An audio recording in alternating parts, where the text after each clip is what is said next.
राम राम जी, जय श्री राम। युधिष्ठिर ने माता कुंती को एवं संपूर्ण स्त्री जाति को क्या श्राप दिया, क्यों श्राप दिया, आइए जानते हैं। इतिहास के सबसे बड़े युद्ध महाभारत की कहानी तो आपने सुनी ही होगी। इसके तमाम पहलुओं घटनाओं की छोटी छोटी कई कहानियां हैं। पांडव और कौरवों के बीच धर्म और अधर्म को लेकर चले इस युद्ध का परिणाम काफी भयानक था। भले ही इस युद्ध में पांडव जीत गए थे, लेकिन युद्ध के बाद उनकी दुनिया बदल चुकी थी। धर्मराज युधिष्ठिर और सर्वश्रेष्ठ धनुर्धर अर्जुन सहित कई योद्धाओं ने इस युद्ध में छल कपट का सहारा लिया। 18 दिनों तक चलने वाले युद्ध महाभारत में हर दिन कुछ न कुछ विशेष घटित हुआ, जो लोगों के लिए आज भी शिक्षा, संदेश और उपदेश की तरह है। इस युद्ध के अंत में युधिष्ठिर ने अपनी मां कुंती को श्राप तक दे दिया था। आइए जानते हैं पूरी कहानी।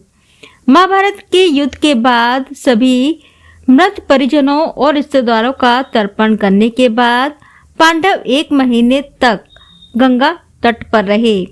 धर्मराज युधिष्ठिर को देखने और उन्हें सांत्वना देने के लिए कई महान ऋषि और संत के आने जाने का क्रम लगा हुआ था। इसी बीच नारद ऋषि भी युधिष्ठिर के पास गए और युधिष्ठिर की मनस्थिति के बारे में पूछा। नारद ने युधिष्ठिर से प्रश्न करते हुए कहा कि हे युधिष्ठिर, अपनी भुजाओं के बल और भगवान कृष्ण जी की कृपा से आपने इस युद्ध में विजय प्राप्त कर ली। क्या पापी दुर्योधन को परास्त करने के बाद तुम प्रसन्न नहीं हो? मुझे आशा है कि शोक और विलाप आपको नहीं सता रहे हैं। युधिष्ठिर ने उत्तर दिया कि वास्तव में मैंने कृष्ण जी की कृपा, ब्राह्मणों की आशीर्वाद और भीम और अर्जुन की शक्ति के आधार पर इस युद्ध को जीत लिया। फिर भी एक गहरा दुख है जो आज भी मेरे दिल में बैठा है। मुझे लगता है कि मेरे अपने लोभ के कारण ही इतनी बड़ी संख्या में स्वजनों का वध हुआ है। पुत्र अभिमन्यु की मृत्यु पर द्रौपदी का विलाप देख मैं जीत को हार मानता हूँ। युधिष्ठिर ने कहा, इन सभी योद्धाओं के वध के बाद मुझे पता चला कि कर्ण मेरा भाई था। उनका जन्म सूर्यदेव और मेरी माँ कुंती के मिलन से हुआ था। उन्हें सारी दुनिया राधा का पुत्र मानती थी, लेकिन वास्तव में वह मेरी माँ के सबसे बड़े पुत्र थे। मैंने अनजाने में उन्हें मार दिया। ये बात मुझे अंदर से खाई जा रही है। न तो अर्जुन, न ही भीम, न ही छोटे भाई जानते थे कि कर्ण हमारे सबसे बड़े भाई हैं। हालांकि कर्ण जानते थे कि हम उनके छोटे भाई हैं। उन्हें इस बात की जानकारी भगवान कृष्ण और मेरी माँ ने दी थी। दुर्योधन के साथ उनके घनिष्ठ संबंधों के कारण वह हमारे पक्ष में नहीं आ सके। हालांकि उन्होंने हमारी जान नहीं लेने के लिए वचन दिया था।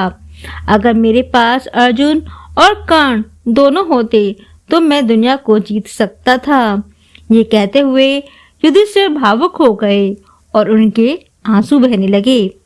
तभी उनकी माँ कुंती आगे आई और अपने पुत्र से बोली, युधिष्ठिर, इस तरह से शोक मत करो। मैंने पहले कर्ण को आपके साथ उसके रिश्ते के बारे में बताने की कोशिश की थी।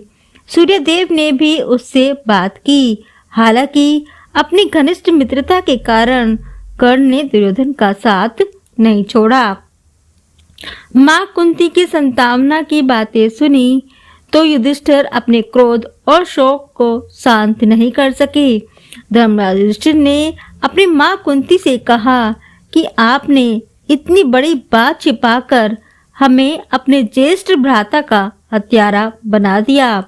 युधिष्ठिर ने क्रोध में आकर अपनी माँ कुंती के साथ समस्त नारी जाति को श्राप देते हुए कहा कि मैं आज समस्त नारी जाति को श्राप देता हूँ कि वे अब चाहकर भी कोई भी बात अपने हृदय में छिपाकर नहीं रख पाएंगी। तो ये कारण था कि युधिष्ठिर ने अपनी माँ कुंती को श्राप क्या दिया, क्यों दिया एवं समस्त नारी जाति को श्राप क्या दिया। तो ये वीडियो आपको कैसी लगी नीचे कमेंट बॉक्स में लिखकर अवश्य बताएं और ऐसी ही कहानियों के लिए हमारे चैनल को सब्सक्राइब अवश्य करें। वीडियो पसंद आई हो तो इसको लाइक करें तथा ज़्यादा शेयर करें। जय श्री राम।